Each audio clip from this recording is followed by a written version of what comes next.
Oi, gente, boa noite. Tudo bem com vocês? Estou muito feliz de estar aqui no podcast hoje. Meu primeiro podcast aqui direto da Flórida, com um convidado muito especial. Não podia ser diferente, tá? Tá aqui falando com vocês sobre um tema que eu sou uma grande apaixonada, né? Não me canso de me apaixonar por segurança, por cuidado. E hoje aqui a gente quer abrir, né? Fazer o primeiro podcast com esse convidado, que daqui a pouco ele vai se apresentar para vocês. E a partir de agora eu quero sempre poder trazer pessoas aqui com conteúdo muito relevante para dividir trajetória, dividir aprendizado com cada um de nós. E esse convidado, né, agora falando especificamente desse convidado de hoje, eu tive a oportunidade, e acho que trazer você aqui para abrir esse podcast tem a ver também com honrar. Eu acho que honrar as nossas lideranças, pessoas que acreditam no nosso potencial. E o Renato, em algum momento a gente se encontrou na carreira e ele me deu a oportunidade de me desenvolver.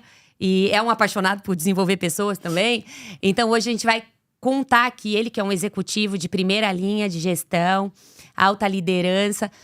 Nós vamos desvendar aqui alguns mitos, algumas verdades sobre liderança e segurança. Então, Renato, seja muito bem-vindo ao meu podcast. Prazer enorme, gratidão, porque o Renato, gente, ele veio diretamente de Portugal para estar aqui com a gente na Flórida e dividir, assim, muito aprendizado. Com certeza vai ser um momento aqui de muita troca. Muito obrigada mesmo. Se pudesse apresentar agora para nós, fica à vontade. O microfone é seu. Boa noite, Andresa. Boa noite a você que nos assiste. Primeiramente, assim, um prazer e um privilégio enorme estar aqui com você.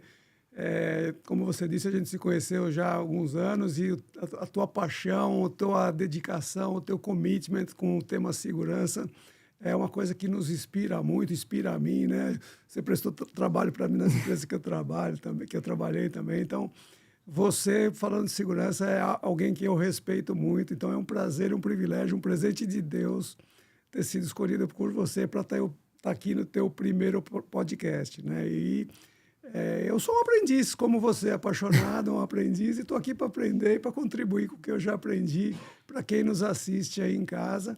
Espero poder ajudar que a gente melhore, né, as questões de segurança na nossa vida, nas nossas casas, nas nossas empresas, no nosso país.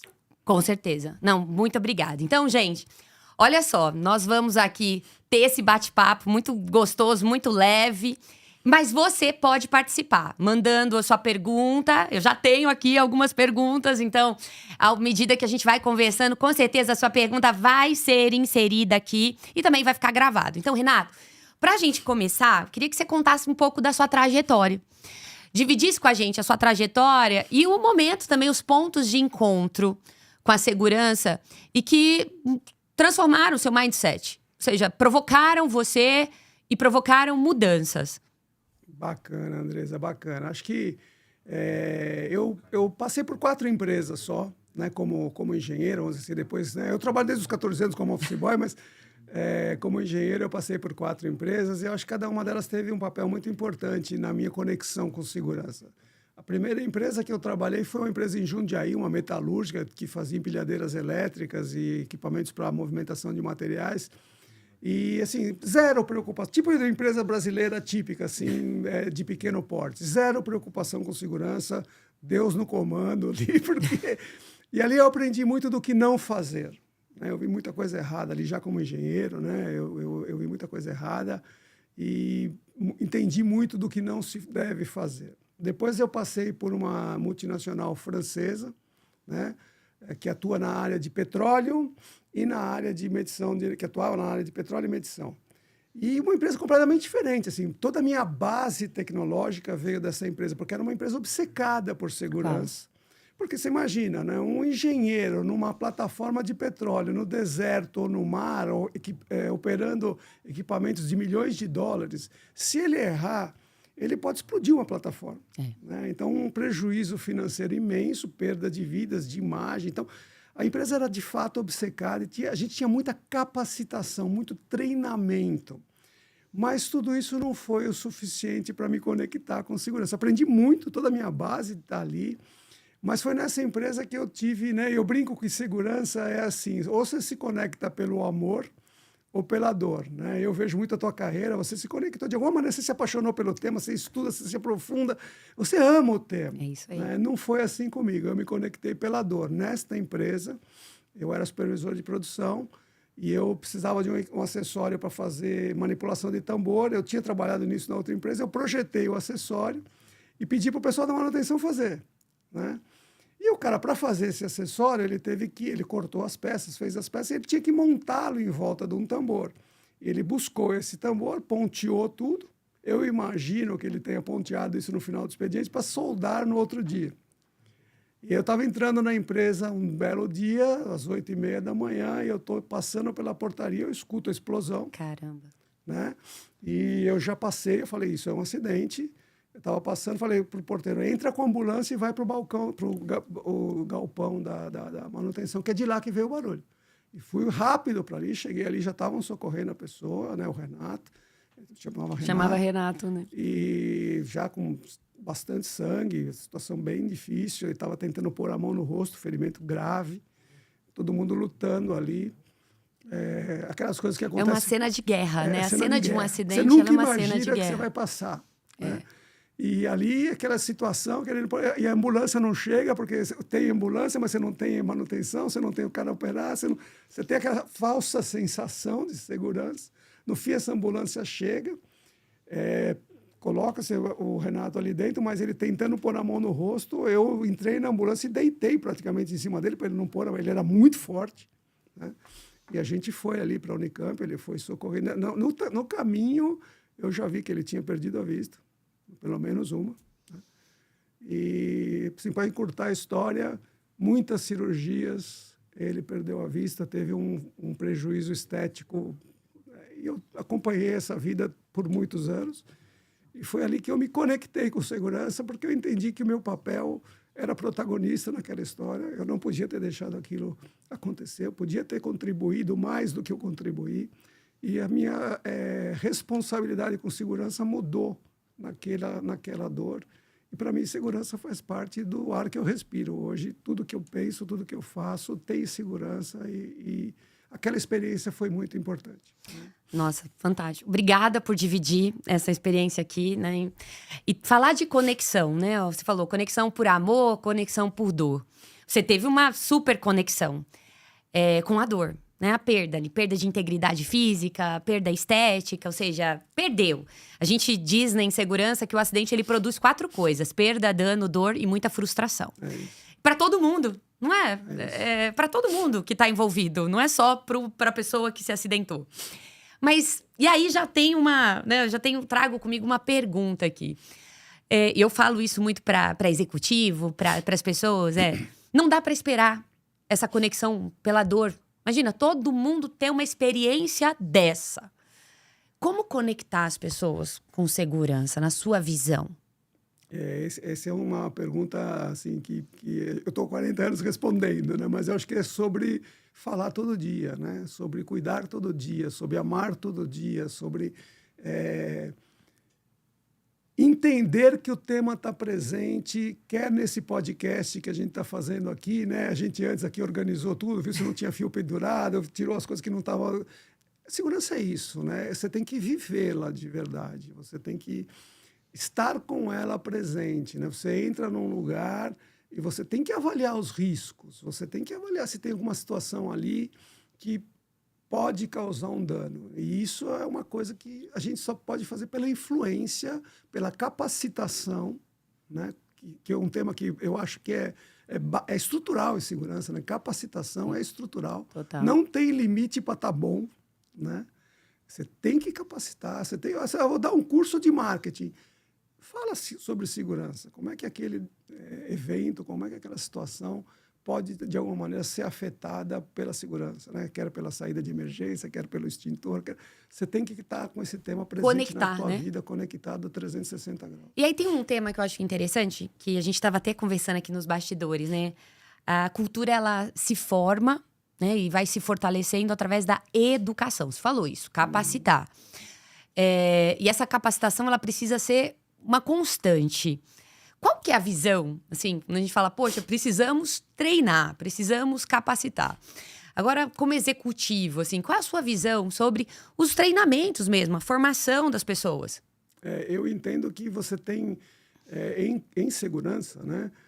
O primeiro, quando você fala no genérico, treinamento é tudo, né? Tem uma parte do treinamento que é formal, que é educacional, que é, enfim, vamos dizer assim, da escola, da academia, e tem a parte que é on the job. E tem a parte que é por experiências críticas e vivência no trabalho. E sobre segurança também é assim. Se você analisar a parte da academia, a gente já começa com um obstáculo muito grande, né? Porque quando que você ouviu falar a primeira vez sobre segurança? Provavelmente foi numa empresa. Não foi no primeiro grau, não foi no jardim da infância, não foi. Né? Então, a gente já tem um déficit como país, que eu não sei se tem algum país no mundo que faz melhor, de falar de segurança na escola, né? De falar de segurança na aula de educação física. Como é que você vai jogar bola? Eu lembro de coisas da minha escola que dava para fazer melhor. Então, eu acho que a gente já tem essa dificuldade. Na empresa, a gente também tem, porque você tem treinamentos que são obrigatórios, que algumas empresas se restringem a isso. Você tem outros treinamentos que só são possíveis depois que você definiu papéis e responsabilidades para que você possa treinar esses papéis. Sim, total. E tem treinamentos genéricos. Então, é um tema dentro da função executiva que você precisa estar olhando e averiguando com o teu time como fazer um bom investimento de treinamento para não ficar repetindo, né? Eu fui presidente de CIPA várias vezes, eu falei, eu não aguento mais ver o incêndio do Joelma, do André, porque assim, aquele treinamento é repetitivo. Total. O que dá para fazer diferente, né? Então, buscar uma experiência, né? Essa visão, uma experiência sabe, do que diferente. é acadêmico, do que é procedimental, do que é atitudinal, para que a gente possa construir uma ementa de treinamento que complemente a falta que vem da academia, inclusive. Ou seja, estamos educando. Estamos educando para a segurança. Sobre educar e sobre amar, né? Todo dia. Como filhos, né? A gente tem filhos pequenos, todo dia. Sabe que você falou essa palavra, amor? Às vezes eu saio de algumas organizações e as pessoas me perguntam, né? Como que foi? Até gente do meu time me pergunta, como que foi? O que tá faltando? Eu falei, tá faltando amor. Eu sinto isso, sabe? Eu falei, pô, tá faltando amor. Tá faltando querer cuidar de verdade, querer cuidar desse ambiente, dessas condições, querer cuidar dessas pessoas. Porque se a condição do ambiente está falando isso, você imagina como as pessoas também estão sendo tratadas naquele ambiente. Então, às vezes, eu penso assim, o que tá faltando? Tá faltando amor. Nós estamos num processo de educação. Buscar essas experiências, ter essas experiências, né? Você falou, no atitudinal, naquilo que é teórico, que tem que ser sala. Buscar ali construir essa experiência de aprendizado. Também, assim, super concordo. Acho que esse é um ponto pra gente dar um check aí, né? Educação para segurança, isso não termina. Não tem fim. Essas reciclagens, essas experiências. Aí você perguntou, né? Será que tem algum país que faz melhor? A gente tá aqui nos Estados Unidos. O meu filho, de 5 anos, ele participa de simulado de emergência na escola. Que bacana. Ele tem que vir para casa e ele traz umas apostilas para ele fazer a rota de fuga dentro de casa. Eu peguei o material, deixa eu ver isso aqui, porque isso aqui tem a ver comigo. Ele numa escola estadual. Então, achei super legal isso. Quer dizer, você começa a criar na criança um mindset. A percepção de risco. Exato. Ele tem que enxergar. Ele tem que pensar assim, como que eu vou sair daqui, caramba? Né? Como que eu vou fazer isso? E aí, vamos lá. Quero voltar para a sua história. Eu acho que a sua história, assim, ela pode ser muito bem explorada aqui. Você falou, olha, naquele momento do acidente, eu entendi o meu papel como liderança. E aí a gente falou, poxa, uma pessoa que não tem essa experiência, eu queria voltar num tema com você muito importante. Vamos falar de papéis e responsabilidades? Qual que é a sua visão assim, sobre papéis e responsabilidades? Porque você falou, olha, a gente precisa falar de segurança no marketing, a gente tem que falar de segurança com finanças, a gente tem que falar de segurança lá no comercial, na venda. Nós temos que falar de segurança na operação. Mas isso tem a ver com um ponto que é central, que antecede até o processo de educação, não é verdade? Papéis e responsabilidades. Isso. É bacana isso, porque assim, eu sou sexagenário, né? E eu sinto que não só na questão de segurança, mas na questão de educação de filho, na questão escolar, se fala pouco de papéis e responsabilidades. Responsabilidade, então, hoje ninguém quer falar de nada. Parece que ninguém é mais responsável por nada. E a gente não ensina as crianças a serem responsáveis, a tomarem decisões. O que é uma decisão, né, Andresa? Uma decisão é assim, eu estou decidindo se eu vou por aqui ou por ali. Se eu escolher vir por aqui, eu renunciei a vir por aqui. O fato de eu renunciar, vir por aqui, ter escolhido vir por lá, traz uma consequência. Então, como é que eu tomo essa decisão? Eu tenho que saber quais são as consequências e medir essas consequências vis-à-vis os meus objetivos. Porque se eu tomar a decisão errada, eu posso ou não ir para o meu objetivo, não chegar lá, ou ter uma consequência que eu não suporto. Por exemplo, eu, naquele momento do acidente, disse, eu não quero mais estar na situação de ver o que eu vi. Então, eu tomei uma decisão, eu preciso ser mais proativo, eu preciso me aprofundar muito. E eu acho que papéis e responsabilidades passa por isso. Tem uma parte que é técnica, procedimental, de engenharia. Olha, a máquina se opera assim, é esse botão que você opera, você pega a ferramenta assim. Que isso é da engenharia, de métodos e processos, é das áreas mais técnicas, mas também tem a clareza de papéis e responsabilidades, atitude. Sim. Eu, seja como um auxiliar de produção, seja como um CEO, sou responsável pela minha atitude. Eu preciso me cuidar. Isso é ser um profissional, né? Profissional é o cara que se cuida, faz o seu trabalho da forma certa, no tempo certo, no custo certo e entrega. Então, eu preciso ter essa atitude, é minha responsabilidade, e todo mundo na organização tem que saber que é sua responsabilidade, não da área A, da área B, do cargo A, do cargo B, e que eu tenho que contribuir para isso. Então, eu preciso me cuidar, eu preciso ter autonomia e responsabilidade para, se eu ver você fazendo uma coisa que eu entendo que está pondo em risco a sua segurança, a minha ou a dos outros, eu poder intervir. Então, essa é responsabilidade, é papel e responsabilidade também. Sim. E também, se você chegar em mim e falar, cara, você está trabalhando aqui sem o protetor auricular, para dar um exemplo bem do dia a dia, eu tenho que te ouvir. É minha responsabilidade te ouvir. É isso aí. E é seu papel me corrigir. Então, cuidar de mim, cuidar do outro e permitir que o outro cuide de mim são coisas de papéis e responsabilidades, que se a organização não deixa claro, gera conflito, gera dissipação de energia e não melhora as condições de segurança dentro da organização. Não, perfeito. E aí, assim, você estava falando, eu pensei em duas coisas pra gente, né? Dois pontos que vão adiante, né?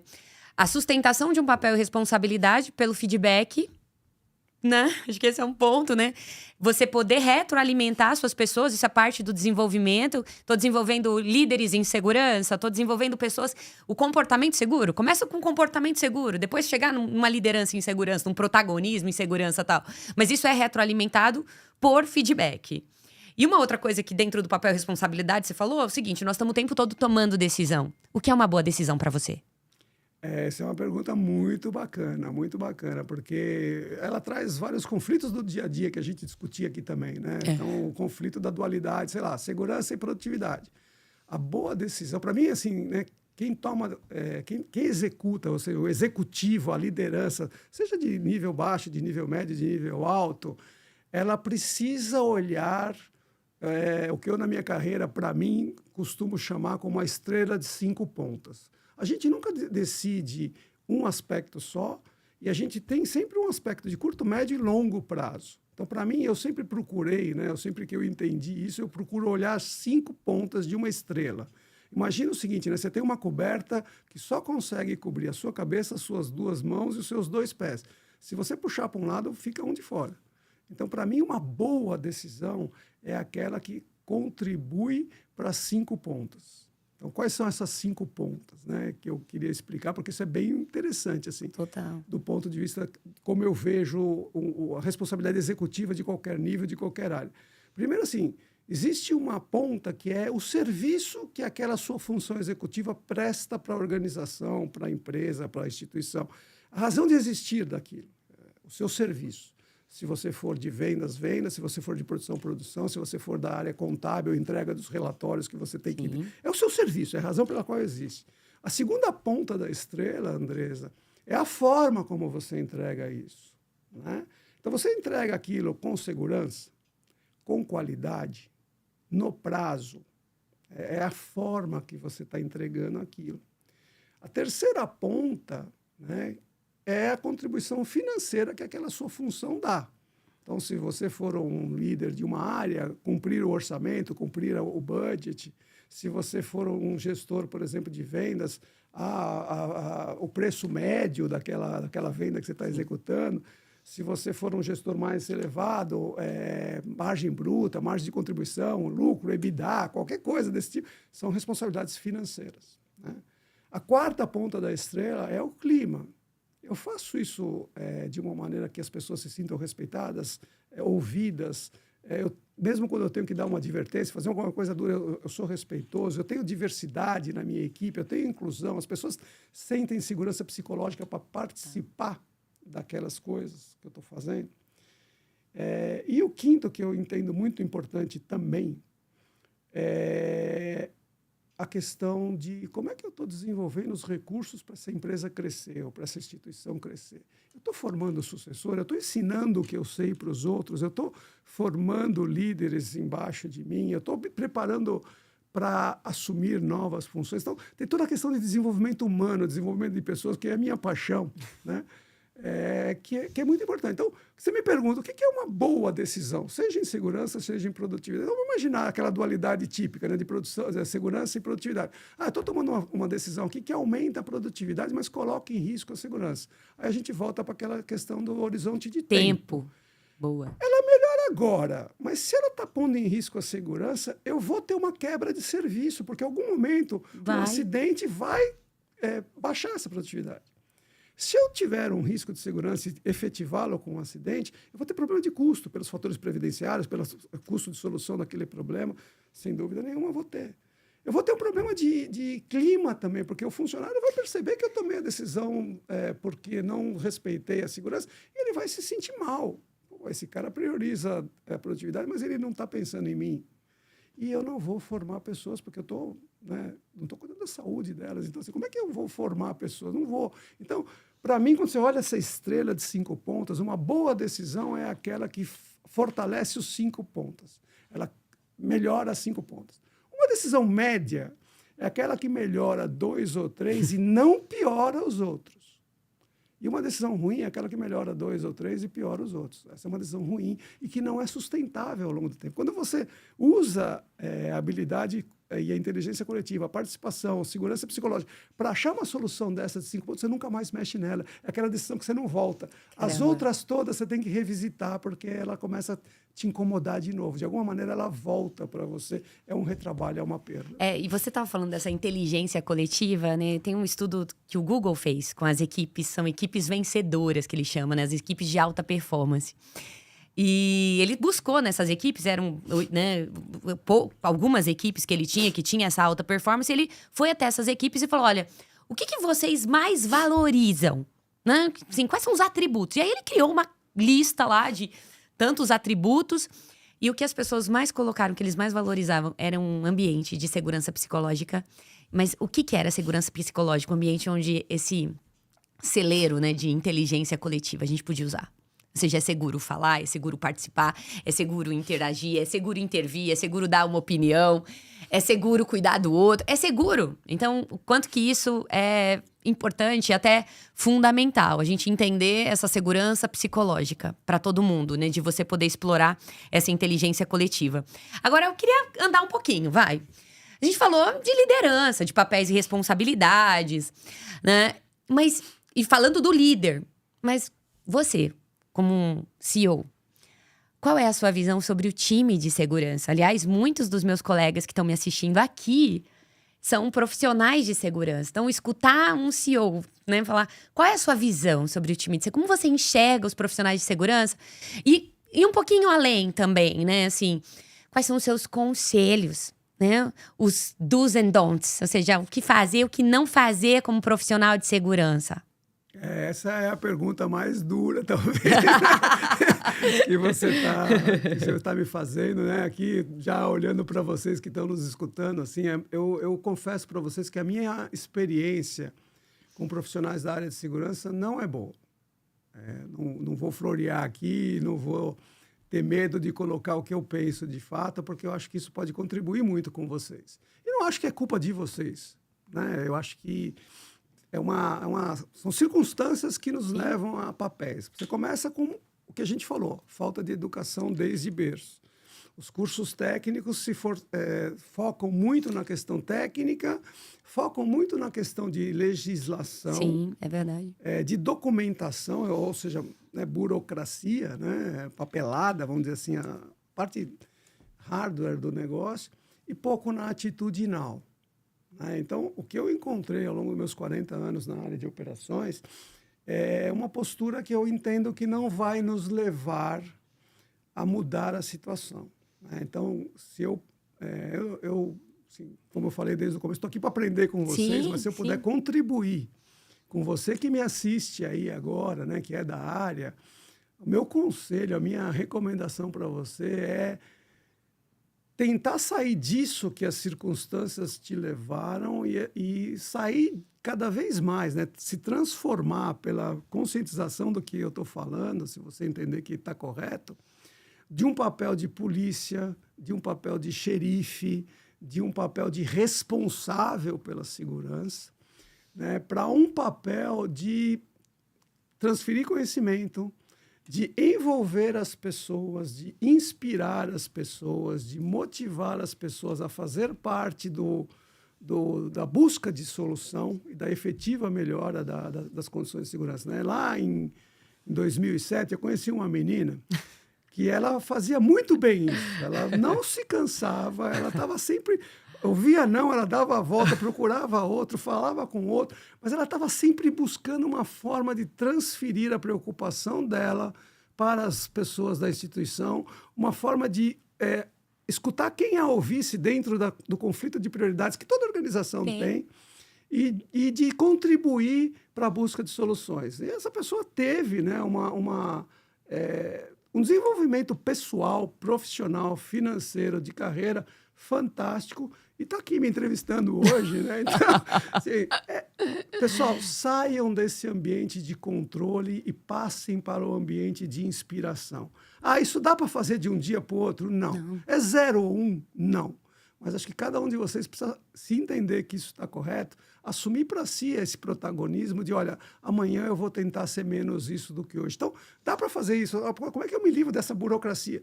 Cara, chega no cara de TI, vê como é que eu compro um software, um app, como é que eu saio dessa prisão de papel. Exato. E desço para o Gemba mais, para influenciar, para ensinar, para contribuir, porque é aí, pessoal, que está o Oceano Azul. Né? Nós não transformamos em 23 graus Celsius. Isso, não vai acontecer transformação a gente mantendo as burocracias funcionando. Elas são necessárias? São. Mas como é que eu gasto menos tempo com isso? Exato. E, de fato, gasto mais tempo naquilo que pode me ajudar a conhecer mais segurança, contribuir mais em segurança. E, normalmente, isso não está numa sala com ar-condicionado, a menos que você esteja fazendo do trabalho de frontline de TI, que tem um monte de cabo solto, tem muita coisa para fazer ali. Mas não está na sala com ar-condicionado, não está no computador, está no Gemba. E o Gemba, ele é, às vezes, mais desconfortável. Eu acho, ele é desconfortável, porque ali você é desafiado a pensar diferente, a buscar soluções, a compartilhar soluções com as pessoas. Mas é ali que você aprende também. Sem dúvida. Né? E vai te gerar menos burocracia, porque perdas em segurança vão gerando cada vez mais burocracias pra gente, né? Vão fazendo a gente ficar mais preso em reuniões, para buscar coisas. Então, acho que esse é um ponto bem importante. Agora, nosso time, né, de segurança deu um belo conselho, né? De ir pra Gemba e tal. Mas nós participamos de várias reuniões.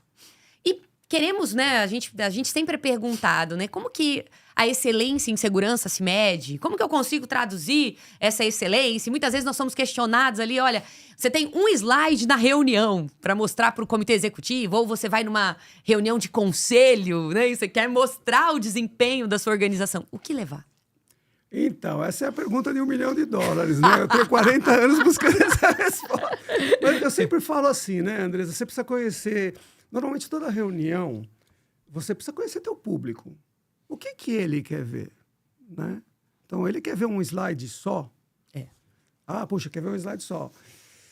É uma decisão que precisa ser, às vezes, negociada com o cliente. O que você quer ver? Que slide você quer ver? Você quer ver problemas ou você quer ver solução? Você quer ver indicadores ou você quer ver processos? Você quer ver capacitação? Você quer ver visão futura? O que você quer ver? Você quer ver diagnóstico? Porque, assim, você pode levar um slide só e o cara se sentir confortável, mas não falar nada de segurança ou dos temas que ele poderia contribuir para que aquela situação melhorasse. Então, acho que tem muita dessa discussão do que o cara quer ver, né? Tem conselhos e tem executivos que querem ver onde é que eles podem contribuir. E a gente também pode levar esse tipo de assunto. Com olha, certeza. o slide que a gente tem é assim, olha, tá tudo bem, a gente encontra nossas 5 maiores fragilidades aqui. Isso é fruto do nosso diagnóstico, que é aquele slide que eu chamo de aperitivo, sabe? Sim. Você leva para ele uma provocação, mas por que isso? Olha, eu tenho mais 3 slides, posso te mostrar? Legal. E aí você começa, você põe aí a isca, ele morde, e você começa a despertar o interesse genuíno em ele conhecer o que está embaixo daquilo. Mas assim, é sempre uma negociação que eu entendo com quem está ouvindo. Sim. Eu comentei com você sobre as mentalidades limitantes, né, em segurança, porque limitam as transformações. Poxa, 70% das transformações não conseguem ter um seu ciclo completo de transformação, de um nível de maturidade e tal, por algumas razões, que não é o planejamento. Mas a primeira mentalidade que limita isso é o medo da exposição em segurança. Como lidar com isso, Renato? Assim, toda vez que... Não, vamos falar de medo, né? Medo é uma coisa... A gente só está vivo por causa do medo. Né? Então, medo é uma coisa normal. Acho que a gente não pode lutar contra o medo. A gente só existe e só está vivo por causa do medo. Então, a gente tem que reconhecer o medo, aceitar o medo. E qual é o oposto do medo? É a coragem. Então, de novo, a gente vai para aquela questão da decisão pessoal sua. Eu comecei minha carreira como office boy, hoje, eu tive até agora como CEO. Eu te digo o seguinte, eu nunca tive coragem, nunca me faltou coragem para vencer o medo de tratar os temas que têm que ser tratados. Eu posso ser mandado embora? Eu posso. Também posso ser mandado embora porque não tratei, falhei, e aí eu posso ser mandado embora. Então, essa é uma decisão muito pessoal, mas a quebra do medo se dá pela coragem. Agora, não vamos confundir, né? Estou falando de coragem, não de arrogância, Sim. não de petulância, Sim. não de insubordinação. Olha, esse tema está aqui, nós precisamos tratá-lo da maneira como eu o vejo. Pode acontecer uma situação grave, porque esse problema... Como é que você vê? Então, você começa a transformar aquele medo num convite para que o outro... Põe o seu ponto de vista. Que se interesse, né? Por ele. Se interesse por ele. Que no primeiro momento pode ser bem... Eu falava para você das 6 etapas, dos 6 degraus para encarar um problema. Eu chamo isso de a escada da maturidade. Quando você trata um problema com alguém, a primeira reação... isso acontece com você e acontece comigo. Claro. A primeira reação é negar o problema. Não, isso não é problema. Isso sempre foi assim nessa empresa. Nunca tivemos problema por isso.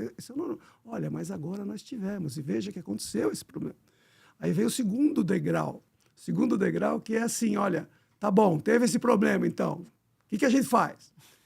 Aí veio o terceiro degrau, Andresa, que pouca gente chega. Pouca gente. A maioria das pessoas para no primeiro e no segundo. Mas isso é culpa da área de segurança. Aqueles caras não fizeram o que tinha que fazer.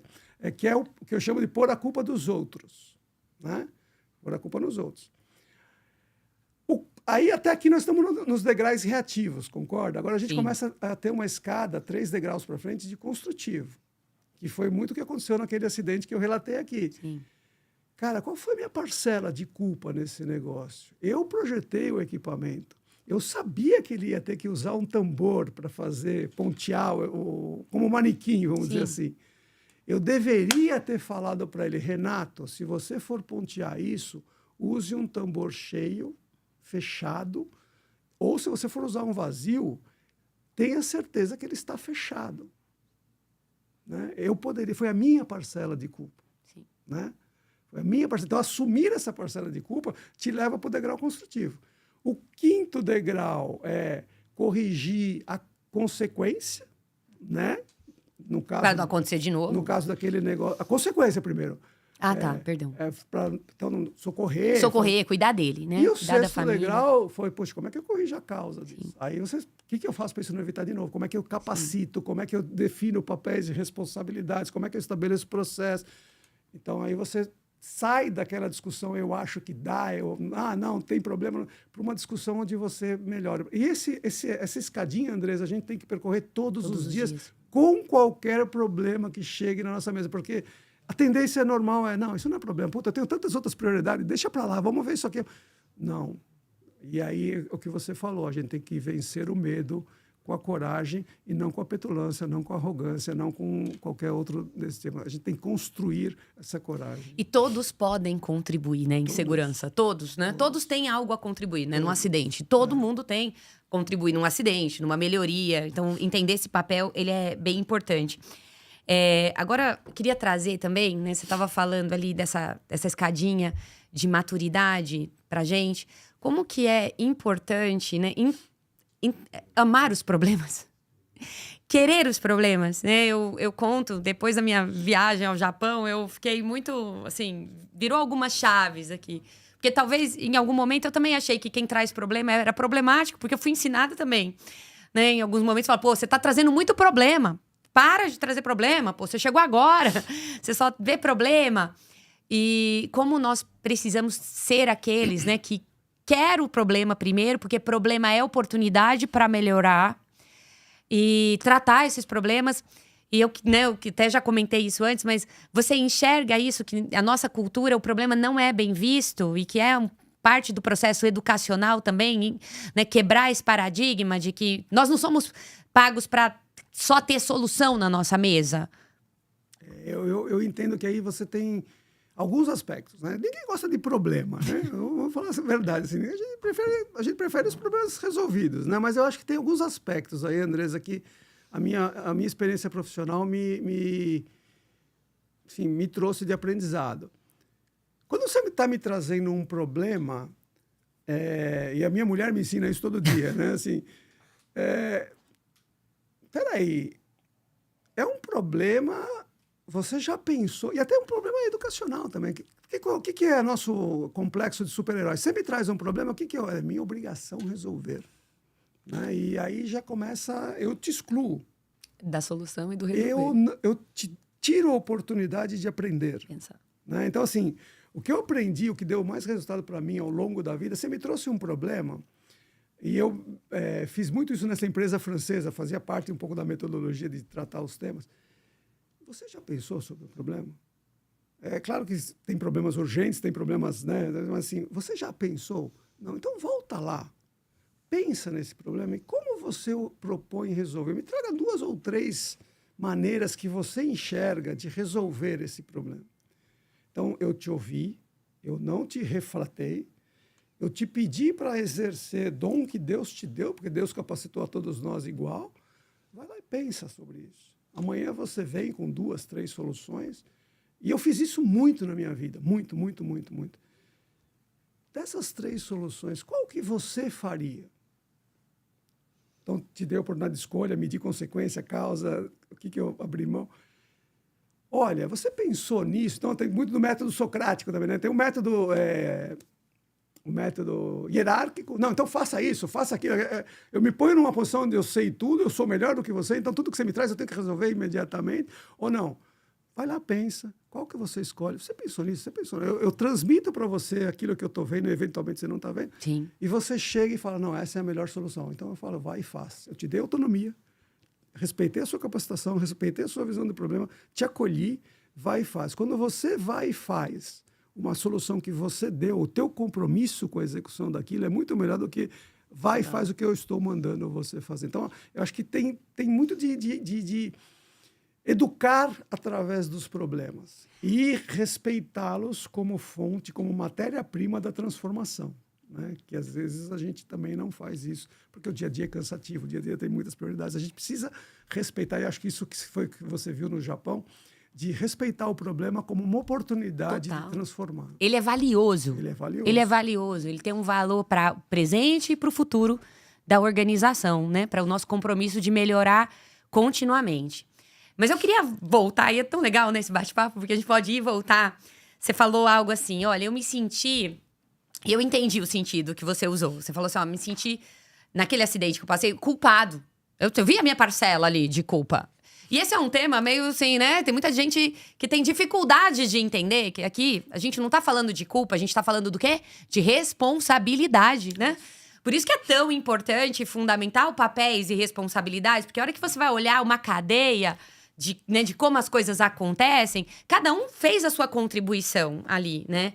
E eu queria falar um pouco sobre isso. Queria entender a sua visão sobre papéis e responsabilidades, sobre uma palavra que a gente tem, às vezes, dificuldade de entender, accountability, que é, né, prestar contas de um papel, prestar contas de uma responsabilidade, Renato.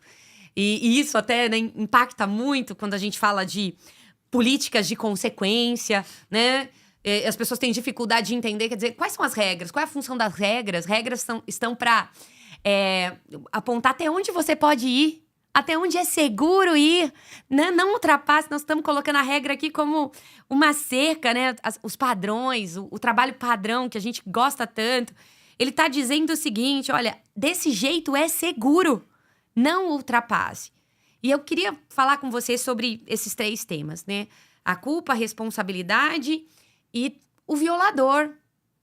Porque é um comportamento do erro humano, a violação. São temas bem sofisticados, assim, e eu entendo que são temas-chave. Vamos falar assim, né? Começar pelo tema onde você começou. Quando eu encarei aquele acidente, quando você vê uma situação dessa, o que você fala? Eu não quero passar por isso de novo. Eu não quero produzir isso de novo. Eu não quero que algum ser humano que eu ame passe por isso. Então, você assume que você quer um resultado diferente. Isso já é protagonismo, né? Então, o que aconteceu? Você repassa, mas por que ele pegou um tambor aberto? Aí vem aquela resposta óbvia, mas quem falou para ele que ele não podia pegar um tambor aberto? Quem poderia ter falado para ele que ele não poderia ter pego um tambor aberto? Então, começa nessa questão de como é que eu posso fazer isso melhor, que volta, né, na tua experiência com o Japão, com uma coisa que é muito usada hoje, mas nem sempre com essa intensidade. Melhoria contínua. Eu preciso melhorar, eu preciso ter resultado melhor. Então, eu tenho uma parcela de culpa. Eu tenho que... Como é que eu mudo esse desfecho? Né? Porque é um filme que você viu até o fim e você quer que esteja outra resposta e vai passar de novo. Eu vou mandar fazer outros dispositivos. Vai acontecer outra vez, claramente. Então, eu posso mudar. Eu sou protagonista, eu posso mudar. Eu tive culpa, mas não aquela culpa... culpa dolosa, eu não sei legalmente, mas eu não quis produzir aquilo, mas eu produzi. Então, eu tive culpa, eu tive responsabilidade. E eu posso fazer melhor, né? Aí esse é meu papel, é minha responsabilidade. Isso é, vamos dizer assim, naquelas coisas imprevistas, né, Andresa? Ou seja, não é uma situação que se vive todo dia aquilo. Não. Agora, vamos pôr o seguinte, você trabalhar num lugar ruidoso, sem protetor auricular, já está provado cientificamente, metodologicamente, que vai te causar um dano. É sabido. Portanto, assim, não quero usar um termo pesado, mas violar isso é, no mínimo, ignorância e irresponsabilidade. E aí sim, culpa, dolo mesmo. Aquela culpa que não dá para tolerar. Você está atentando contra a sua própria vida. Você está atentando contra a sua própria existência. Esmirilhar sem um EPI. Né? Então, aí eu entendo que aí já é regra. Sim. Porque a repetição daquele negócio já deixou... E o estudo daquilo, né? O conhecimento daquilo, já é tão claro... que se você está fazendo aquilo, você está dizendo o seguinte, olha, eu sei, já fui instruído e eu não me importo. Então, a sua conduta coloca em risco a sua segurança, a imagem da empresa que você trabalha e a segurança do cara que está trabalhando ao seu lado. Aí eu entendo que é uma violação de um papel e responsabilidade claro. E assim como, sei lá, assaltar um banco, roubar uma casa tem uma consequência, tem uma punição, tem uma pena, e isso é fundamental que a gente não abra mão em segurança. Por quê? Porque se as pessoas sabem ou percebem que eu tenho um ambiente permissivo, e isso, de novo, está acontecendo na sociedade como um todo, e a gente está vendo o resultado que está dando, eu tenho um ambiente permissível, onde as pessoas não têm respeito pelo conhecimento estabelecido, pelas regras estabelecidas, cara, ele vai deteriorar esse ambiente, essa pessoa não está ajudando esse ambiente a ser mais seguro. Ou eu resolvo pela disciplina progressiva, eu preciso tirar essa pessoa do meio. Não tem poesia nisso. Não tem poesia. Não tem poesia, porque depois que ele se acidentar gravemente ou causar um acidente, não tem como você voltar atrás. Então, isso, de novo, vem em papéis e responsabilidades também. Né? Eu tentando traduzir isso de um jeito que a gente sempre fala, errar é humano. Persistir no erro, aí já é outro tema. Então. E aí, às vezes, a gente tem um dado do mestre da segurança brasileiro que fala assim que 60% das pessoas veem alguém num ato inseguro e não fala nada. Em que tem a ver com essa permissividade que você falou, esse não entendimento, né? De como que eu trato uma violação, não é verdade? Uma coisa é a distração, é o esquecimento, porque o ser humano, ele se distrai, ele se esquece, ele se equivoca, ele confunde. Isso é natureza humana, né? Mas como tratar isso, né? E aí eu queria ouvir de você o seguinte, para você, qual é a sua visão sobre feedback? Eu entendo que ele é vital. Né? E a gente falou isso aqui, né? O que é meu papel? Como é que a segurança vai evoluir? Como é que a cultura de segurança? Se eu entender que eu tenho um papel, né? Eu tenho que cuidar de mim, eu tenho que cuidar de quem está em volta de mim e eu tenho que me permitir ser cuidado. Né? Então, na última empresa que eu trabalhei, a gente falava muito sobre isso. Muito sobre isso. Então, eu falo, olha, pessoal, eu preciso do celular. O celular é minha ferramenta de trabalho. Eu, como ser humano, às vezes eu posso me distrair e andar no corredor teclando. Se você me ver fazendo isso, por favor, por amor a mim, me interrompa. Me interrompa, fala, olha, cuidado. E eu comecei a ser abordado. Olha, cuidado, não faça isso. Renato, eles não me chamavam de Renato, chamavam de Feliz. Ô, Feliz, ó o celular. Então, eles começaram. Teve uma outra empresa, né, que a gente trabalhou junto, que eu adquiri uma outra empresa, a gente foi visitar as fábricas e me deram os EPIs, né, para eu vestir. E eu propositadamente não vesti. E entrei. Eu queria ver se alguém me chamava a atenção. Né? Em algumas fábricas eu fui chamado a atenção, em outras não. Isso mostra a cultura de segurança. Sim. As pessoas estão vendo uma pessoa sem os EPIs, mas numa quebra clara de protocolo, e elas têm liberdade para fazer o que tem que ser feito. Acho que essa é a pergunta que a gente precisa se fazer. Né? Então, eu entendo que é muito importante essa segurança de chamar a atenção do outro. Poder, né? Poder chamar, poder conversar, poder aconselhar ali, lógico, né? Com respeito, não é verdade? Não sem constranger. Eu falo que, né, essas abordagens, elas não podem produzir odiadores. Nós já temos demais. Sem porque, né, como você falou, né, 40 anos de experiência com times fiscalizadores, auditores, policiais. O quanto que isso produz um odiador. E fala muito daquilo que a gente falou, né? Eu tenho medo de falar para a Andresa que ela está cometendo um ato seguro. Então, eu preciso ter coragem, mas eu preciso cuidar da forma. Sim. Pô, Andresa, olha, de novo você está fazendo... Não, peraí, Andresa, você está reparando que você está andando, teclando? Você pode tropeçar, olha... Então, assim, a forma mostra a sua real intenção, né? Sim. Eu estou com a intenção de ajudar, eu estou com a intenção de ser xerife dessa conversa. Sim. Eu, alguns anos atrás, escrevi um artigo falando, né, a cadeira que não existe. Aliás, gente, se vocês quiserem, tá no LinkedIn esse artigo, a cadeira que não existe. E uma colega, eu vou agora olhar aqui, tá, pra gente pegar, eu tenho mais perguntas aqui, mas eu quero dar uma mesclada, o pessoal que tá assistindo a gente. E essa cadeira que não existe foi uma reflexão que eu fiz sobre onde a segurança deve estar dentro da organização. E aí você já trouxe uma palavra que antes falou circunstancial, né? Essa posição onde a segurança tem que estar depende das circunstâncias que a empresa está vivendo. Eu queria ouvir mais você sobre onde você enxerga. E você que, né, tem aí sempre suas pontas ou níveis de maturidade. Como que você enxerga E onde você enxerga que a segurança tem que estar? É interessante esse tema, né? Porque se você pensar, né, na história das pontas, e se todo mundo na organização tiver a visão de cuidar das 5 pontas, o trabalho da liderança fica muito mais fácil, né?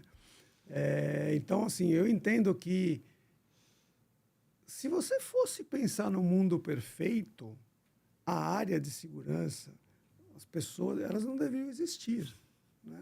Concorda comigo? Você está preparado para deixar de existir, né? Acho Isso, que esse é assim, uma... Vamos lá. né? Assim, todo mundo teria formação em segurança, como o seu filho está tendo a oportunidade de ter desde a infância.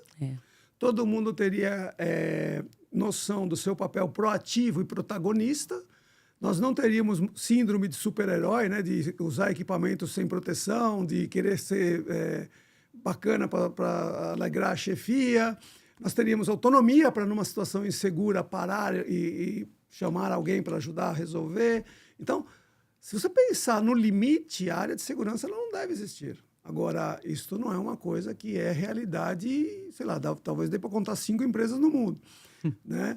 Então, depende da maturidade, né? O papel da segurança pode ser até de xerifesco, como eu falei, numa empresa onde a segurança não é levada a sério, não é, mas ela tem que se transformar pela capacitação, pela eu brinco, né? Você me conhece, então assim, posso falar isso assim. Tinha um líder numa organização que eu e você trabalhamos, um alta liderança mundial mesmo, ele falava o seguinte: às 2 da manhã, numa fábrica, o operador faz o que ele quiser. A nossa tarefa, como organização, como instituição, é fazer com que ele saiba o que fazer. Isso é capacitação e é todo dia capacitação.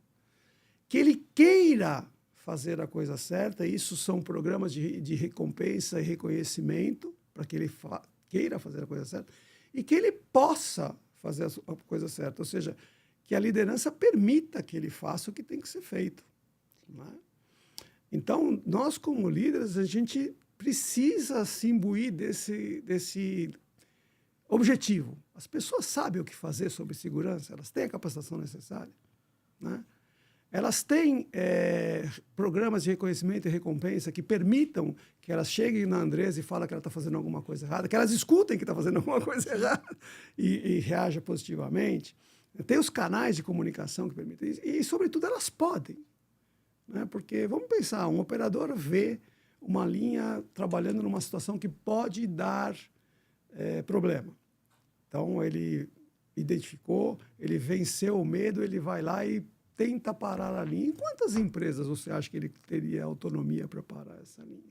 É uma reflexão que a gente precisa fazer, né? Será que nós estamos criando esse ambiente? A gente precisa criar esse ambiente de autonomia e autonomia com responsabilidade, porque eu sempre falo que autonomia e responsabilidade tem que andar junto para que essas coisas aconteçam. E em segurança, eu diria que tem uma quarta perna, dever, que aí volta de novo naquela história que você falou do fraudador, do violentador.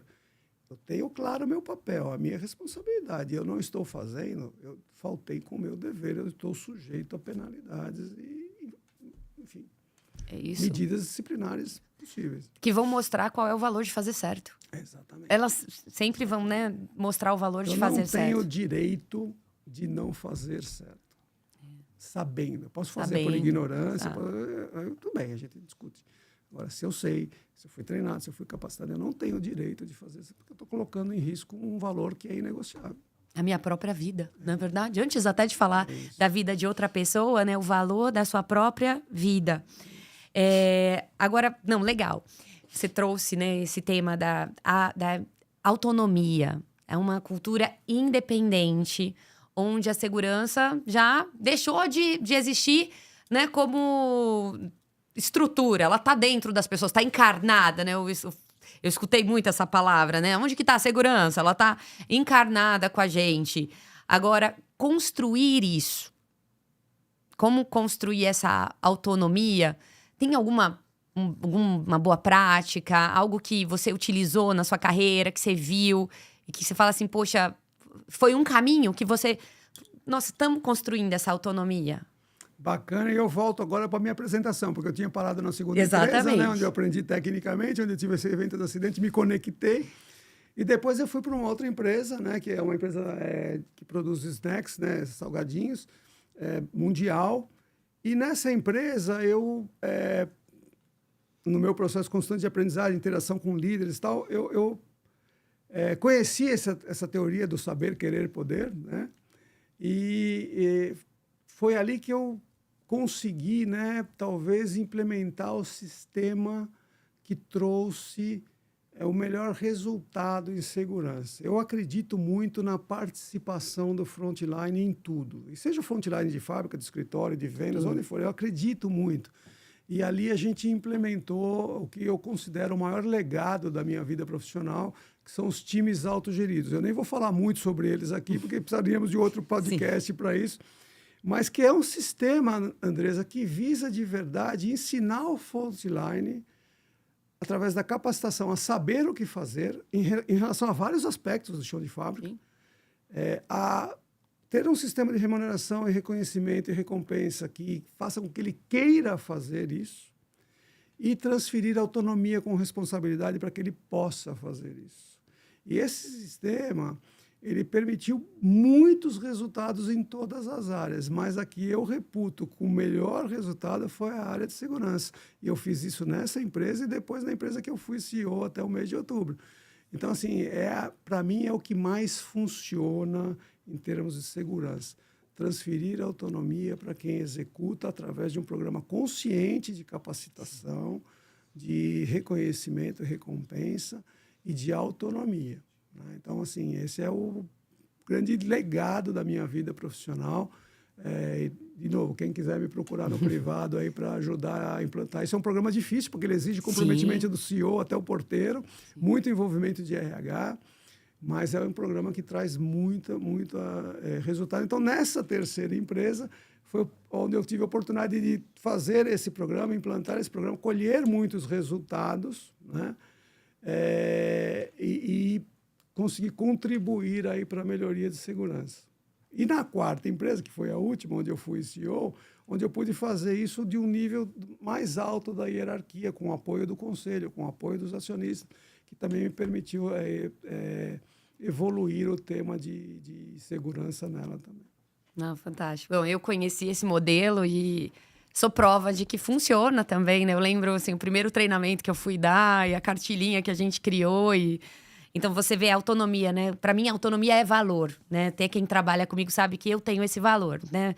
A segurança é um valor, a autonomia, para mim, é um valor. Eu valorizo muito isso.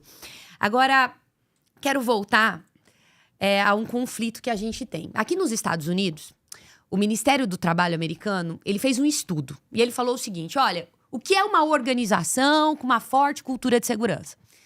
E dentro das organizações que ele encontrou, ele fala de 5, né, de 5 elementos que fazem com que as organizações sejam organizações que têm uma forte cultura de segurança. Primeiro, uma liderança sênior. O alto líder, ele está envolvido, engajado. Ele fala do médio líder. Ele fala de gestão de perigos. Ele não fala de risco, ele fala de gerir o perigo. Ele fala de gestão e performance. Gestão e essa performance proativa. E aí eu queria falar agora um pouco sobre a alta liderança e a média liderança. Qual é a sua visão do CEO, do papel da alta liderança, não só do CEO, mas dos vice-presidentes, diretores, com respeito à média? Porque a média, ela tá ali às 2h, que você falou. O operador faz o que ele quer.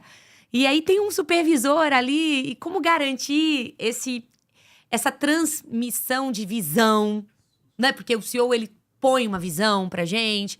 Mas como garantir que isso esteja acontecendo, sabe? Que esteja vivo? Eu entendo que esse é um tema pelo qual eu acredito tanto nos times autogeridos. E a visão que você acabou de expressar dos Estados Unidos, para mim, ela explica muitas distorções que existem no sistema hierárquico. Sim. Por quê? Porque a visão americana é muito militar, né? Então, você tem E aí, se você olhar, tem até na Bíblia, né? Sim. Chefes de 1000, chefes de 100, sim, né? Sim. Então, assim, ela é muito militar, da época de guerra, né?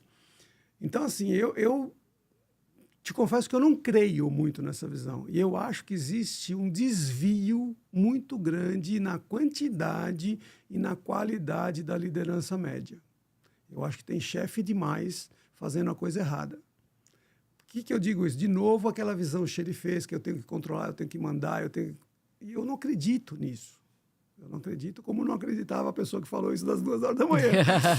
Eu entendo que a liderança ela tem uma função de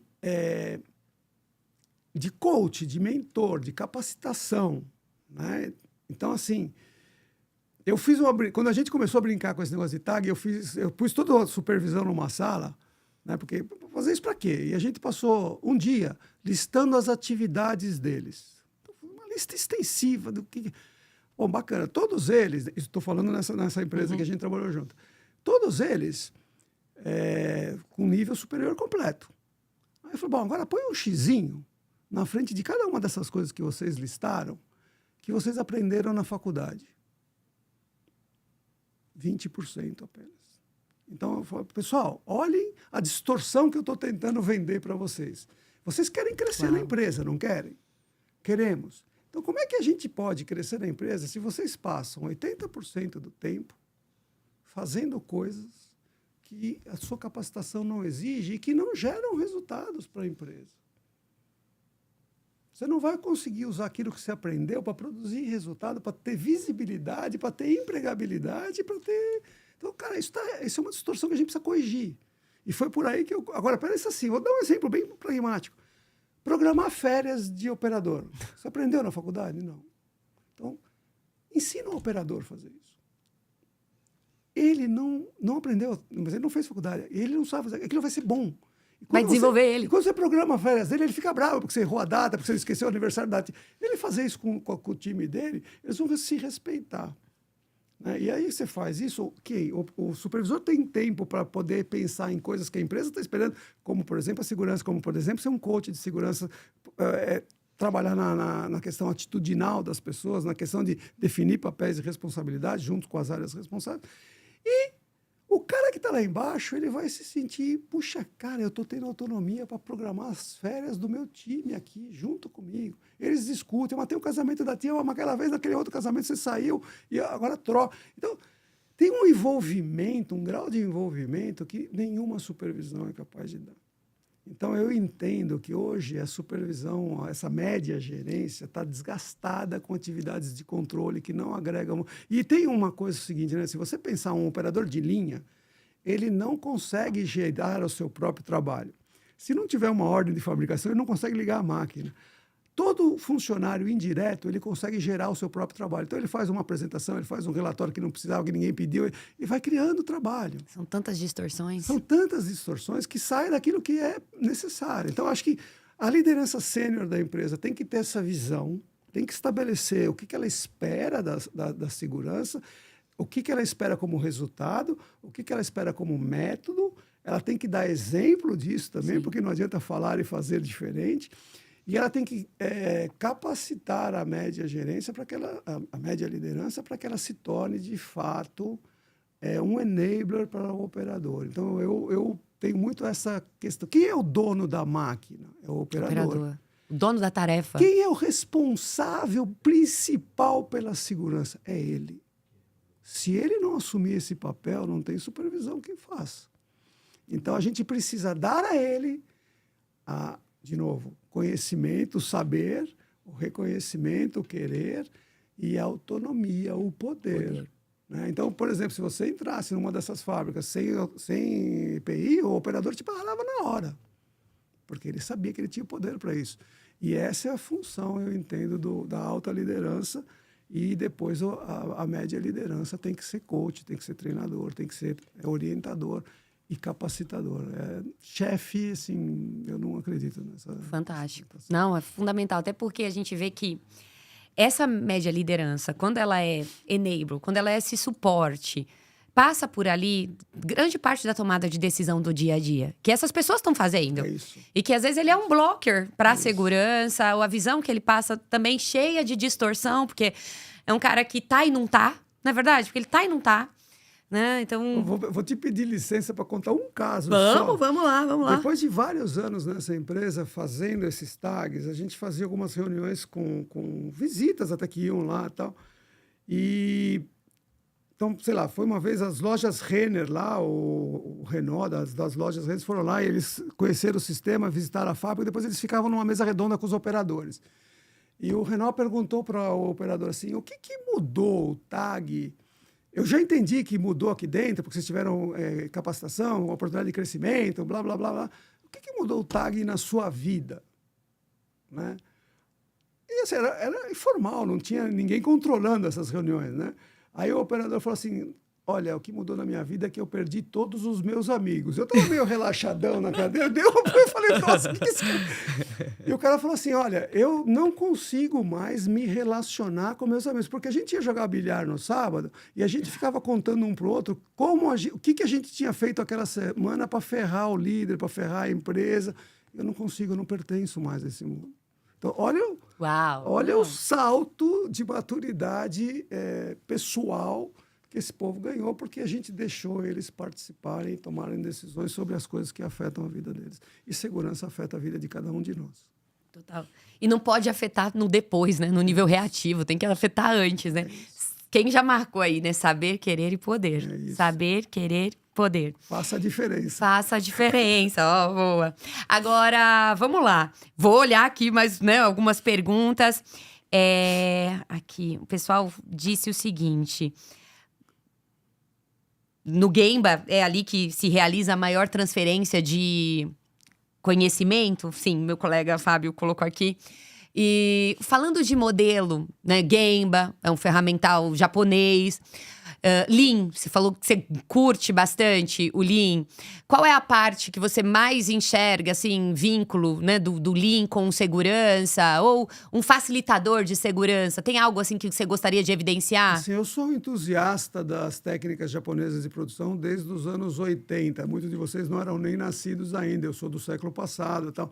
Eu fui provavelmente um dos primeiros pessoas que implantou Kanban no Brasil, lá em 1985 e tal. Para mim, todas essas coisas, elas têm uma mágica, duas mágicas, assim, são simples e visuais. Né? Assim, eu não gosto de... as pessoas, às vezes, discutem, a gente quer implementar sistema de excelência na manufatura por todos no seu celular. Eu falo, desculpa, eu não preciso de nada no meu celular, eu preciso que o operador saiba o que ele tem que fazer na fábrica. Lá. Então, para mim, assim, a questão dessas técnicas japonesas é isso, é a simplicidade, é poder informar para o operador da maneira mais simples possível o que ele precisa fazer, em que hora ele precisa fazer, como é que ele vê a normalidade, né? Como é que ele olha a máquina dele e vê a normalidade. Então, nessa empresa que eu trabalhei em Campinas de medição de energia elétrica, você andava pela fábrica, você já sabia todos os problemas, porque você via uma cesta de refúgio transbordando, você via os controles de CEP no vermelho, você via o quadro Andon. Então, para mim, essa é muito simples. E eu creio na simplicidade. Tudo que é muito complexo, que pouca gente entende, eu entendo que tem reserva de domínio. Então, assim, eu não gosto de computador, eu não gosto de sistema, eu gosto de ver as coisas visuais. E eu entendo que o Lean traz muito disso. Os dados são importantes, os dados Claro. para você fazer pesquisas secundárias, terciárias, mas o óbvio tem que estar ululante, né? Então, você tem que andar na fábrica e ver o que está normal. Se a linha está atrasada numa produção hora a hora, se tem algum problema de falta que ninguém não veio a quantidade de pessoa que precisa, se tem inventário demais, se tem refúgio demais. Para mim, o Lean traz muito dessa simplicidade, dessa visualidade que permite que a informação seja de domínio comum. E eu gosto disso em segurança também. Os números na fábrica, as questões de Os símbolos, né? São símbolos, né? E uma cultura se fortalece com símbolo. Então, essa visual... Exato, os cartões vermelhos, os amarelos, os verdes. Ou seja, a comunicação visual, ela é simbólica em segurança e ela educa. O Lean democratiza o conhecimento e, para mim, isso é fantástico. Perfeito. Agora, queria, né, a gente está chegando aqui já... O pessoal deixou algumas perguntas que eu já coloquei aqui sobre priorização, que você falou, né, de tomada de decisão. Então, veio algumas perguntas sobre tomada de decisão, muito legal. Eles, né, boa noite, tudo é bastante elogio. Gente, mas se vocês tiverem mais perguntas, podem enviar para a gente, tá legal. Agora, como que você traduz para você, né? O que é uma organização excelente em segurança? Para mim, é aquela que estabelece a segurança já no seu conjunto de propósitos, né? Visão, missão, valores e faz parte desde esse estágio, né? Da identidade macro da sua organização e que isso está ligado no planejamento estratégico, está ligado no gerenciamento dos indicadores, né? E está conectado como a organização opera tudo. Então, assim, é muito normal numa organização você discutir faturamento. Quanto normal é discutir segurança? Mas uma discussão proativa, ou seja, não para cobrar os índices que estão baixos, que dá oportunidade para você fabricar índices, mas para entender, olha, estrategicamente, a companhia vai entrar nessa área. Qualquer, nós vamos começar a produzir chocolate. A gente não produzia. Quem são os papas de segurança em chocolate? Como nós vamos planejar isso? Porque a gente vai falar da máquina, a gente vai falar de produto, vai falar e de segurança a gente vai falar. Quais são os desafios que entrar num mercado que eu não estou vão me trazer do ponto de vista de segurança para que a gente se prepare para isso? Qual é a visão, né, da organização para os nossos padrões? Toda organização tem visões, né? De tamanho, de faturamento, de lucro. Agora nós estamos, né, na visão 2030, né, em alguns lugares, ou 2040. Qual é a visão que a companhia tem para a segurança nos próximos 5, 10, 15 anos? Qual são os gaps? Como a gente vai vencer esses gaps? Acho que, de novo, eu volto na estrela de 5 pontas. A organização lida com essa estrela de 5 pontas com segurança no mesmo nível de prioridade? Acho que esse é o tema. No dia a dia, né? No dia a dia, desde o estratégico até o operacional. Entendeu? Acho que esse é o ponto da... Vamos lá, fazer um ping-pong, tá? Algumas perguntas aqui rápidas. Como lidar com a falta de transparência? Você falou, fabricamos resultados em alguns momentos, né? E vamos lá, né? Por que a gente fabrica resultado? Por medo, sei lá, cara. Eu passei pelas 4 empresas que eu passei na minha vida, eu tive esse problema. Conflito. Você olha os números e os números não se falam. Eu lembro que uma vez, essa empresa que a gente trabalhou junto, comprou outra empresa e o meu chefe chegou para mim e falou, cara, comprou as empresas, a gente foi visitar as fábricas, e o meu chefe falou, cara, você foi lá na fábrica tal, você viu que bacana, os caras estão há 4 anos sem acidente, é bom você fazer um benchmark lá e entender como é que eles fazem isso e tal. Eu falei, cara, eu já fui visitar, e eu não preciso fazer benchmark nenhum, eu sei como eles fazem, eles mentem, eles escondem um acidente. Porque não sei o quê, porque você está fazendo uma acusação leviana. Não demorou 3 anos, a gente percebeu que não era aquilo. Agora também na última tinha a parte a parte de produto e a parte agrícola, e a parte agrícola tinha resultados sempre maravilhosos. Assim, não era da minha responsabilidade, mas um dia, por lealdade, eu cheguei ao acionista principal e falei, cara, eu não posso falar nada, não posso afirmar, mas dá uma olhada nisso. O que eu conheço de operações é incompatível com o número de acidentes que vocês estão tendo. Depois ele foi também fazer o trabalho dele e percebeu que tinha coisa errada e começou a corrigir. Então, eu acho que a gente precisa, assim, execrar essa prática. Total. Você não corrige o que você não mede e você não corrige o que você não enxerga. Exato. Então, transparência é fundamental para um trabalho de segurança. E o ônus para quem decide assumir, de mudar isso como eu assumi, é que você vai ser mal visto por 2 ou 3 anos, porque os índices vão piorar. Tem que estar preparado, né? Eu até digo. Você tem que se preparar. Olha, essa é uma excelente mensagem aqui. Queria até parar aqui e falar. Quando a gente começa uma jornada de transformação em segurança, se prepare, porque os números, ao invés de diminuir, vão aumentar. Não, é isso, porque é normal. Muita coisa que estava acontecendo não estava, né, aparecendo. Isso é o ônus. O bônus é que quando você enxerga tudo, você começa a melhorar de fato. Sim, aí sim a transformação acontece. Aí você faz a coisa acontecer. Não, perfeito. Gosto. Acho que isso é uma mensagem muito importante. Já apareceu aqui algumas vezes, e aí a sua jornada vai ajudar aqui a responder essa pergunta. Como lidar com uma liderança reativa? Né, que não enxerga ainda o valor de ter um ambiente seguro, talvez pelas experiências que teve, isso nunca foi algo ali importante. E o pessoal tá perguntando aqui já pela terceira vez, assim, que conselho você dá? Qual é o caminho aí que a gente pode percorrer? Você usou a palavra reativo. Você usou medo, eu falei coragem. Uhum. Você usou reatividade, eu falo persistência. Você acredita? Você fez isso, eu vi você fazer. Você acredita? Persista. De novo, não com arrogância, não com petulância, mas persista. Persista. Tinha um ex-chefe meu que dizia o seguinte: o teu resultado numa empresa é fruto das 10, 12 horas que você trabalha por dia, porque você não consegue trabalhar vários dias mais do que isso, para trabalhar 1 ou 2. Das 10, 12 horas da tua equipe, e muitos dos que estão nos assistindo nem têm equipe, certo? E das 10, 12 horas do trabalho de todas as pessoas que você pode influenciar na empresa. E esse não depende da sua posição. Você pode influenciar quem a tua paixão te permitir. E eu vi você fazer isso a sua vida inteira, que eu tive a oportunidade de te acompanhar. Insista, persista, convença 1, convença 2, convença 3, dá a volta, acha aliados. É assim que você faz. Porque existem pessoas que não têm o valor. E só... Acho que não. Vixe, Mari. Tenho certeza que está desligado. Então, eu tenho certeza que a sua persistência, a sua insistência, a sua convicção consegue contagiar quem está em volta. Não desmotive, porque não é você que está errado. É o outro que não percebeu o valor. Então, insista, porque essa coisa só muda com a ação de pessoas que creem.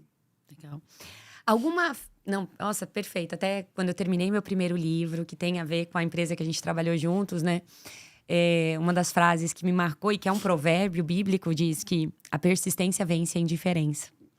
Né? Então, acho que eu resumiria a sua fala, né? A persistência, ela vai vencer toda e qualquer indiferença. Mas essa persistência que, assim, eu gostei que você trouxe, né? Não é arrogante, Não é petulante. não é petulante, não é polêmico, né? Aquela coisa de querer gerar aquelas polêmicas, assim. Não é sobre você, Não. é sobre mim. Eu creio, Exato.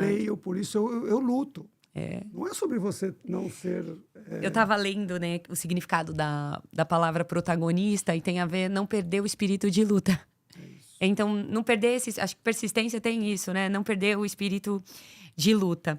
E aí, né, então vamos voltar aqui então, assim, fantástico, a persistência. Gente, gravem isso, né? Com persistência que a gente vai fazer isso. E eu me lembro, assim, de quando eu contei a primeira parte de 5 anos, meus primeiros 5 anos nessa empresa, eu fui convidada para ir para o México para contar as experiências de transformação. E eu lembro, assim, que eu estava apresentando e deu um nó na minha garganta.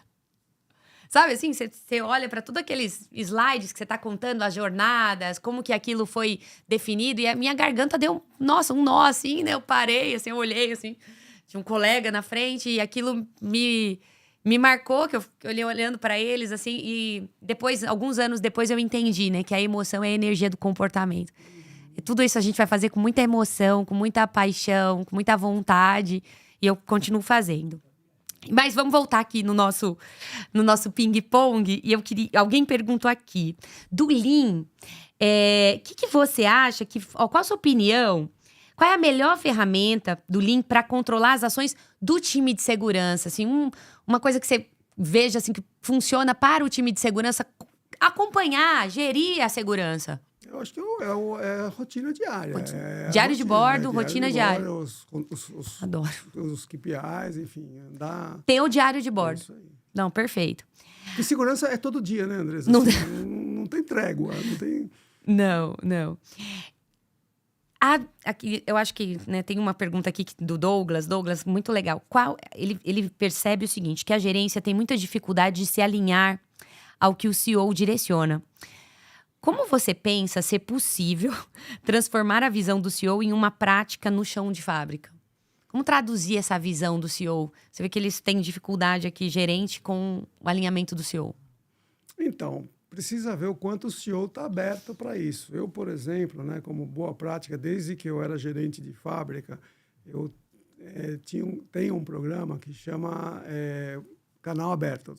Eu dei vários nomes para isso ao longo da minha carreira, mas por que isso? Porque, assim, quando a gente vai subindo numa organização, a gente vai ficando distante do chão de fábrica. Então, eu sempre quis ter um canal direto com o chão de fábrica. Perfeito. Eu tinha até agora, como CEO, eu me encontrava com o frontline de vendas, de escritório, de fábrica, para um papo cara Papo a aberto. cara, 7, 8 pessoas, não mais do que isso, para que não fique aquelas assembleias chatas, onde eu me apresentava, cada um se apresentava, eu falava, vamos falar agora coisas que interessem a vocês. O que os preocupa?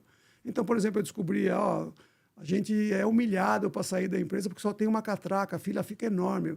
Cara, mas você imagina, a pessoa já tinha medo de sair do trabalho, porque só tinha ela ia perder o ônibus por causa da fila. Então ela não via a hora de sair na frente dos outros. Põe 6 catracas, não vai fazer diferença nenhuma. Eu passo fome dentro de uma fábrica de alimentos. Põe área para ela comer. Então, essa conexão do CEO com o frontline permite correção De rota. da média gerência. Então, por exemplo, o que eu tive de dificuldade para pôr comida? A gerente de qualidade entendia que isso era contra as normas de BPF. Mas em que norma de BPF você está vendo isso? Não pode comer na fábrica. Não pode comer na linha. Cria um lugar para as pessoas comerem com higiene, com educação. Tudo bem. Então, você percebe esses desalinhamentos quando um direcionamento seu não está chegando no frontline, entendeu? E as pessoas estão passando fome, tendo que roubar comida na fábrica. Aí você corrige esses alinhamentos, mas você tem que estar presente. Não precisa estar... Eu, por exemplo, não sou um cara como o CEO que estava na fábrica todo dia, mas eu criava esses canais para perceber essas distorções, entendeu? Então, perfeito.